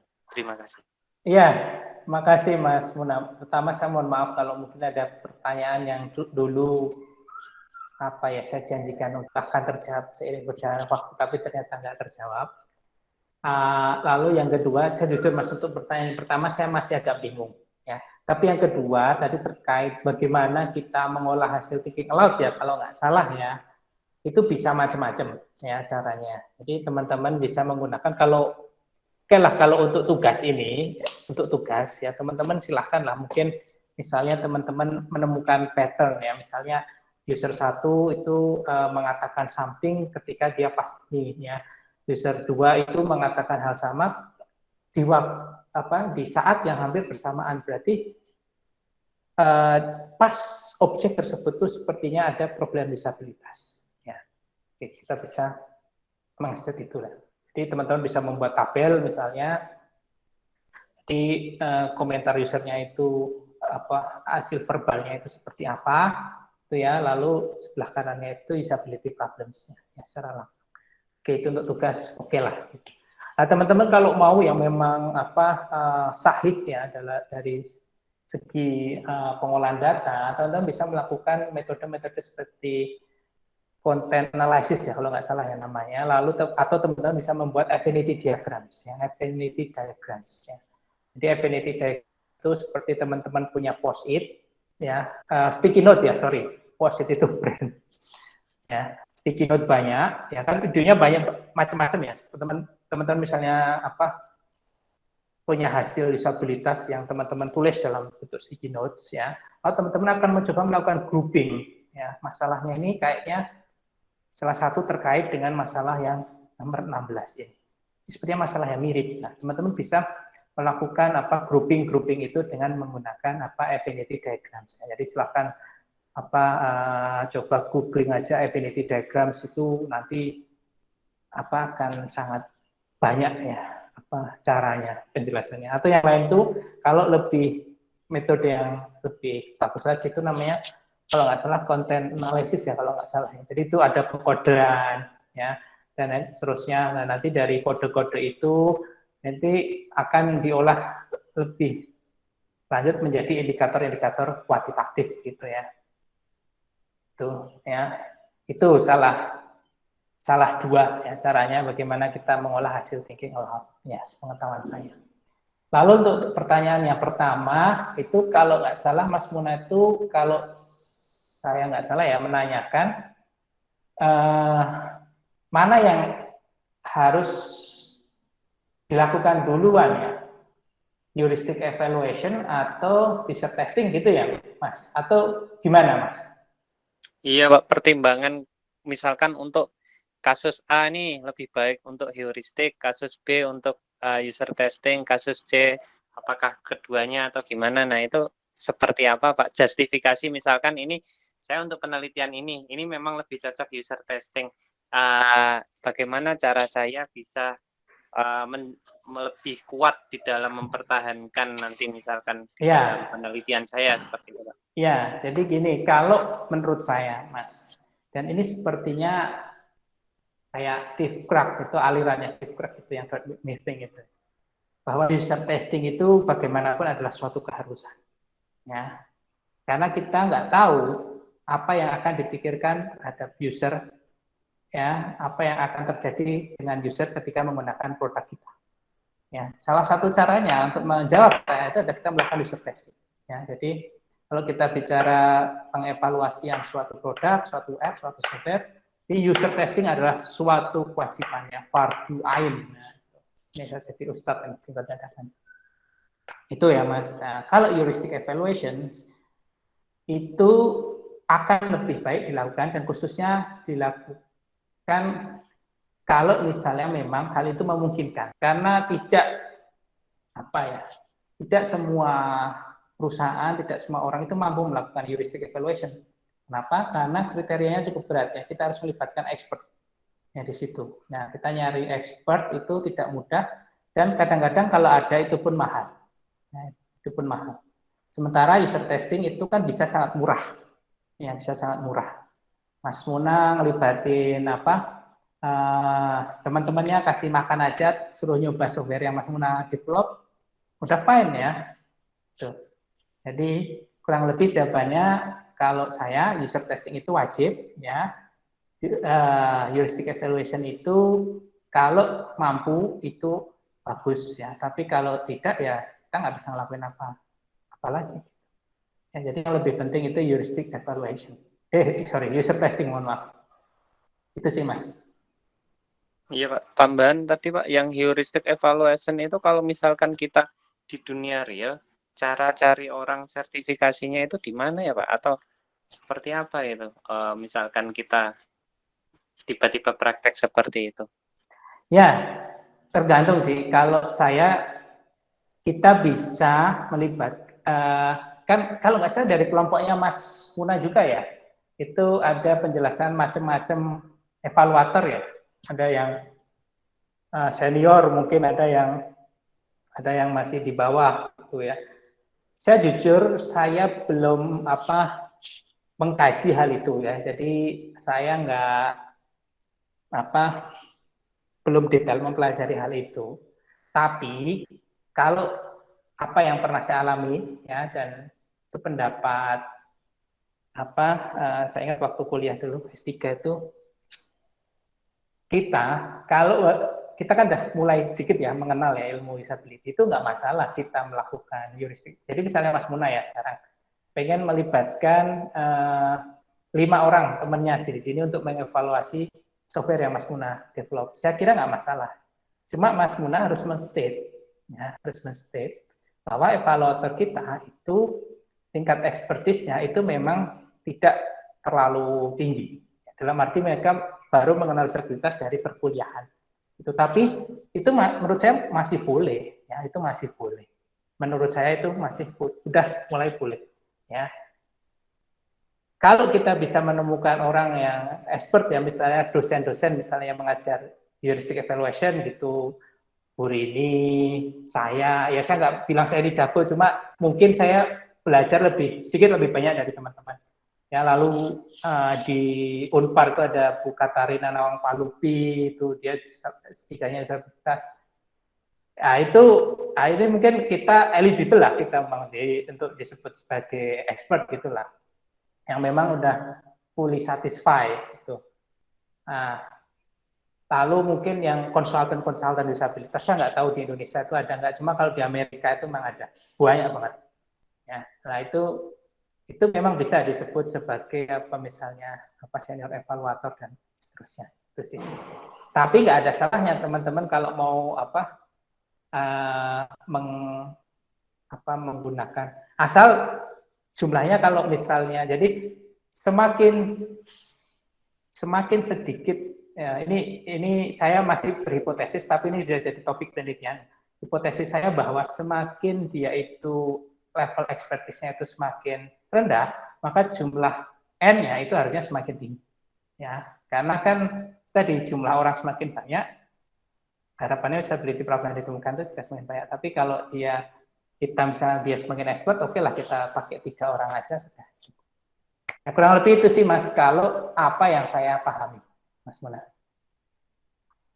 Ya Pak, terus ini Pak, kendalanya yang saya alami sendiri ketika user testing itu kan ini ya, ada metode tadi ya Pak, ada thinking a lot sama misalkan saya ngukur performance measurement, tetapi ketika kita itu mendapatkan masukan dia ngomong banyak itu, waktu yang dibutuhkan dia itu jadi outlier banget ketika dimasukkan di data statistik. Nah ini bagaimana kita menyaring, ya tetap dapat masukan inputnya, tetapi nggak terlalu outlier di dalam waktu mengambil completion time atau error rate. Nah ini mungkin bisa diberi nasihat Pak. Ini aja Mas, ini banyak yang reset. Mas Muna kapan-kapan ketemu saya aja. Ya, saya kasih Mas Muna satu pertemuan. Ya, saya kan bukan penguji pembimbing, jadi saya netral nggak apa-apa. Tapi jangan sampai nanti saya dibenturkan kata Pak Ardi gini. Jangan gitu, cuma bolehlah kita diskusi. Ya, kita diskusi. 2 minggu ke depan saya nggak ada ngajar, karena teman-teman ujian saya nggak ada ngajar. Silahkan nanti Mas Muna kontak saya, kita cari waktu yang tepat, nanti kita diskusi. Ya, tentunya online. Gimana Mas? Ya Pak, terima kasih. Sangat Pak. Good deal ya. Sangat menolong. Oke. Teman yang lain siapa ya tadi yang mengacungkan? Ini ada 4.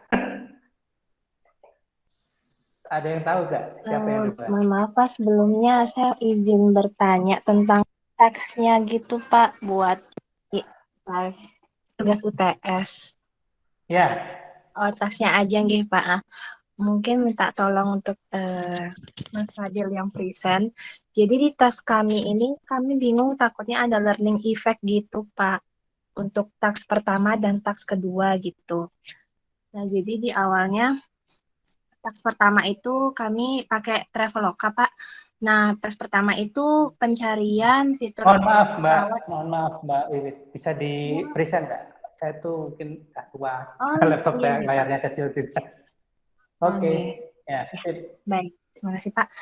Untuk task pertama itu pencarian fitur pesawat sama hotel Pak. Nah lalu yang kedua itu pencarian pesawatnya saja. Nah namun untuk task kami ini, task 1 dan task kedua kami ini tahap dari nomor 1 sampai nomor 3 sampai nomor 4-nya itu sama Pak gitu. Dan yang beda itu di bawah-bawahnya. Bedanya itu yang satu pencarian pesawat aja, yang satu plus hotelnya itu. Jadi satu paket hotel dan pesawat, tapi 4 tahapan paling pertama itu sama Pak. Apa sekiranya nanti nggak learning effect ya Pak respondennya, karena kan ditakutkan mereka itu udah ini saya lagi melakukan task kedua nih, saya udah tahu nih task pertama tadi disuruh apa buat nyari tiket pesawat, berarti untuk nyari tiket pesawat plus hotelnya saya udah tahu nih, berarti saya lebih cepat ngerjainnya. Nah takutnya seperti itu Pak. Itu kira-kira nggak masalah ya Pak atau bagaimana Pak?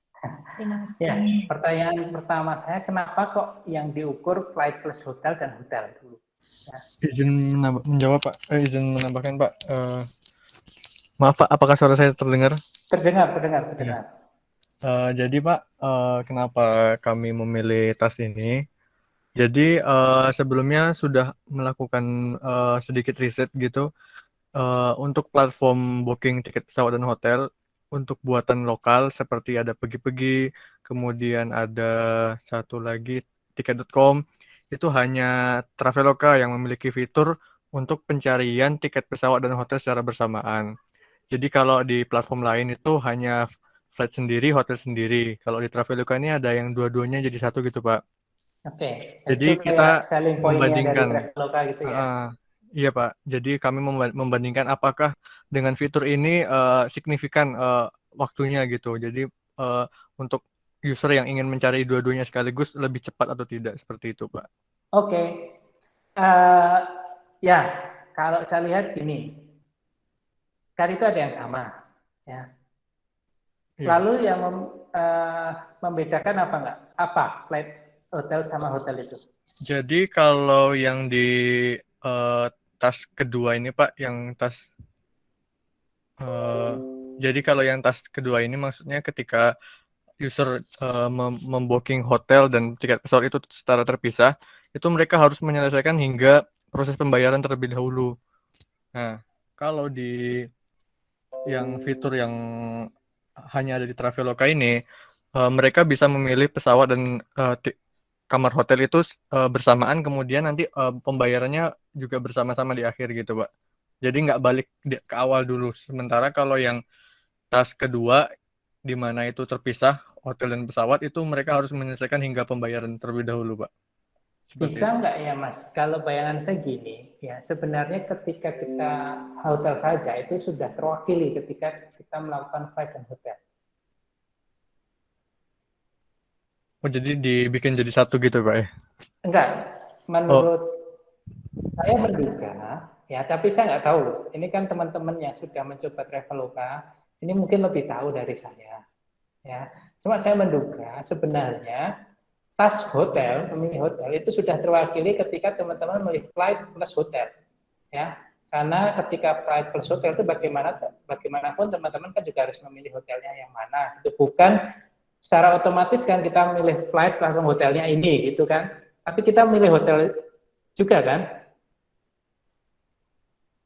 Oh, maksudnya kalau tas yang kedua ini, tapi kan kalau user itu tidak selalu membooking hotel, Pak, kalau misalnya mau beli tiket pesawat.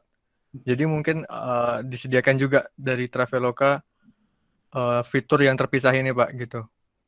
Iya, nggak cuma step yang dilakukan untuk membooking hotel sendiri dengan step yang dilakukan ketika membooking hotel dengan flight, itu sama nggak?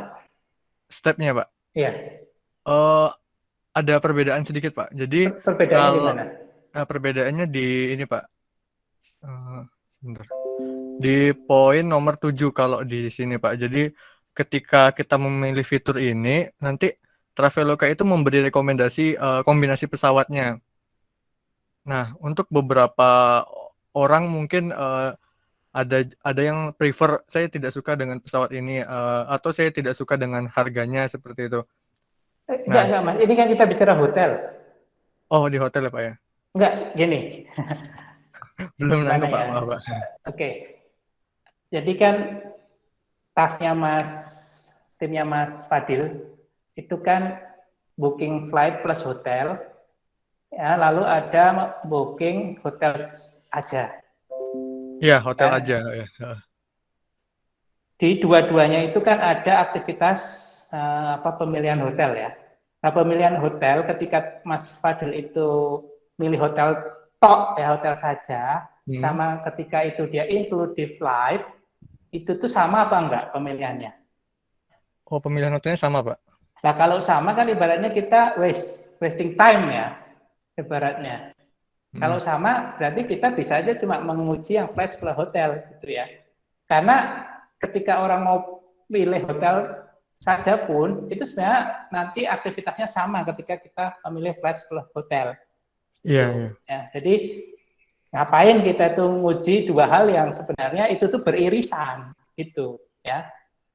Jadi ibaratnya kalau kita pakai diagram Venn itu tuh ini flight plus hotel ya.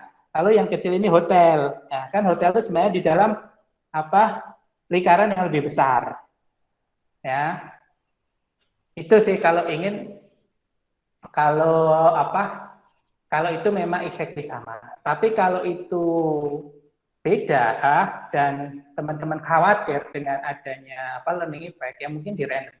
Ya, salah satu caranya random itu ya keharusan. Jadi untuk user 1 dan 2, 3, 4, 5 nanti setiap dia mau eksperimen, dia mau jadi subjeknya teman-teman kocok dadu atau apa gitu. Ya, jadi benar-benar random. Jadi bukan teman-teman yang menentukan. Jadi responden 1 tuh tas 1 dulu, responden 2 tas 3 dulu. Jadi biarkanlah alam yang menentukan tas mana yang akan dilakukan oleh responden tersebut. Ya, dengan kocok dadu, dengan software dan lain sebagainya. Ya, yang purely random itu ya urutannya nanti. Gitu sih Mas kalau dari saya. Jadi sebelum kita bicara learning effect, kita bicara mengenai jangan sampai kita ini melakukan hal yang sebenarnya itu pengujian tas yang sama, tapi kita anggap berbeda karena satu dua hal gitu. Padahal itu sebenarnya masih terkait. Gitu. Kalau saya itu sih yang ingin saya highlight. Gimana Mas Fadilah dan Mbak Wiwit? Ya mungkin kalau secara kasar mungkin sama Pak, cuman dari segi interface-nya sedikit berbeda Pak. Dari segi interface-nya, peletakan menunya, tombolnya itu ada sedikit perbedaan memang Pak. Ya mungkin kami evaluasi lagi Pak untuk Ya kalau tesnya. memang khawatir ada learning effect ya, untuk mengatur learning effect bakalan tetap terjadi ya. Ya, tapi untuk meminimalisasinya, yaitu dengan kalau teman-teman mau lanjut ini, ya silahkan misalnya dengan randomisasi tadi. Ya, tapi randomnya itu jangan teman-teman yang menentukan, biarkanlah alam. Lalu kalau saran saya, cobalah teman-teman kaji ya. Traveloka itu kan saya baru tahu dia bisa booking bis, dia bisa booking tiket kereta udah ada lah, khususnya bis ya. Itu coba aja dilihat, siapa tahu di situ masih ada masalah. Karena bisa jadi orang ketika mau booking bis itu mental modalnya, kepalanya itu sama kayak booking booking pesawat. Ya. Tapi mungkin di Traveloka itu ada 1-2 hal yang berbeda. Ya. Nah ini yang kita nggak tahu. Saya jujur pribadi belum pernah nyoba, tapi ini menarik menurut saya. Ini fitur yang sangat menarik, kita bisa booking bis itu dari Traveloka. Ya, karena kan bis itu kan beda ya sama pesawat yang kebanyakan bis itu di perusahaannya kan perusahaan kecil-kecil gitu ya, PO kecil-kecil. Itu sih. Saran saya itu sih, coba ekspor tas-tas yang mungkin masih baru, ya, yang jarang diteliti gitu oleh orang lain. Gitu, teman-teman. Iya, terima kasih banyak Pak. Satu lagi, Mbak Watri mungkin mau nanya apa? Iya Pak, mau tanya Pak. Lebih ke ini sih Pak, minta pendapat dan masukannya. Kan kelompok kami itu kan ngambil Gomart Pak untuk aplikasinya. Nah, apakah kalau misalnya nanti kita pakai responden Pak, kalau Gomart kan nggak bisa kayak Traveloka gitu ya Pak, sekali udah booking terus bisa ditinggal untuk nggak melanjutkan ke pembayaran. Jadi kan kalau misalnya Gomart kan mau nggak mau kan sampai akhir, kalau misalnya emang benar-benar melakukan order gitu, harus melakukan payment juga. Apakah boleh kalau misalnya nantinya waktu kita ambil data itu untuk responden, kita cuma sampai step sebelum bayar atau memang harus sampai akhir gitu? Makasih Pak. Ya, untuk tugas ini nggak apa-apa, nggak perlu sampai bayar. Ya, cuma kalau kita bicara nanti teman-teman misalnya memang kerja di Gojek, ya, ataukah teman-teman jadi konsultannya Gojek, ya harus sampai bayar ya, karena kita ingin tahu prosesnya secara keseluruhan. Ya. Oh ya, sama ini sih Pak, Mbak Murni tadi. Iya Pak, mau tanya sedikit sih Pak. Iya, kan tujuan kita tuh kan identifikasi sekaligus rekomendasikan Pak. Nah, kita tuh mengkombinasikan antara thinking aloud sama interview. Kira-kira itu tepat nggak Pak? Ya bisa sih, ya nggak ada masalah saya kira. Oh berarti kita nanti rekomendasinya by kualitatif ya Pak? Iya bisa. Oh, oke. Siap Pak, makasih Pak. Ya oke. Monggo Mbak Dia. Pertanyaan terakhir ya, habis ini close ya, udah azan. Iya Pak, mau tanya Pak, jadi ini terkait dengan kelompok saya tadi, Pak Aris sendiri udah notice kalau learnability rada gimana gitu. Nah sebenarnya Pak, di kelompok kami itu kepikiran sebenarnya performance test, kita pengen performance test juga, hanya saja kemarin menimbang-nimbang jadwal ujiannya tanggal 5, karena kita pikir tanggal 5, dan melihat di buku Nielsen itu kan setidaknya tanggal 5 ya, bukan tanggal 7 ya? Iya Pak. Yang salah berarti. Dan ngelihat di buku Nielsen itu kan kalau misalnya performance test itu idealnya setidaknya 10 responden. Nah, hal itu sih Pak yang jadi concern di kelompok saya. Nah, semisal nih Pak, untuk minimal misalnya jika ingin melakukan performance test, apakah minimal 10 itu benar-benar harus dipenuhi, atau misal kalau kami tetap go on dengan 8 user itu apakah masih bisa diterima nggih Pak? Nggak masalah sih ya, jadi dalam artian ini sama ya dengan teman-teman sebelumnya, jadi untuk pembelajaran dengan waktu yang terbatas saya kira nggak masalah ya. Tentunya mereka itu punya alasannya kenapa 10 dan sebenarnya 5 itu tuh saya mungkin lupa ini menyebutkan ya, 5 itu sebenarnya untuk thinking aloud ya. Jadi yang Nielsen bahas berkali-kali 5 itu untuk apa, itu sebenarnya untuk thinking aloud ya. Jadi performance measures itu ya mungkin lebih banyak ya daripada thinking aloud. Itu. Cuma untuk proses pembelajaran ini saya kira nggak masalah, dan saya tidak meng-highlight itu ya untuk penilaian. Jadi yang lebih saya highlight di sini, pastikan ya teman-teman nanti came up with usability problems, lalu setelah itu recommendation. Ya, kenapa itu sangat penting? Ya, karena kadang-kadang nantinya ketika teman-teman mengerjakan pengujian usabilitas, ya, kadang-kadang klien tuh tutup mata. Terserah kalian pakai metode apa, yang penting masalahnya apa di app kita. Kadang-kadang itu. Ya. Nah, itu yang lebih penting menurut saya. Ya. Nah, kenyataannya memang di dunia akademis itu banyak yang terjebak di situ. Kalau lihat paper-paper penelitian usabilitas yang ada di Indonesia. Ya. Gitu Mbak Dia. Baik Pak, terima kasih Pak Ardi. Ya, gitu ya teman-teman. Ini udah 14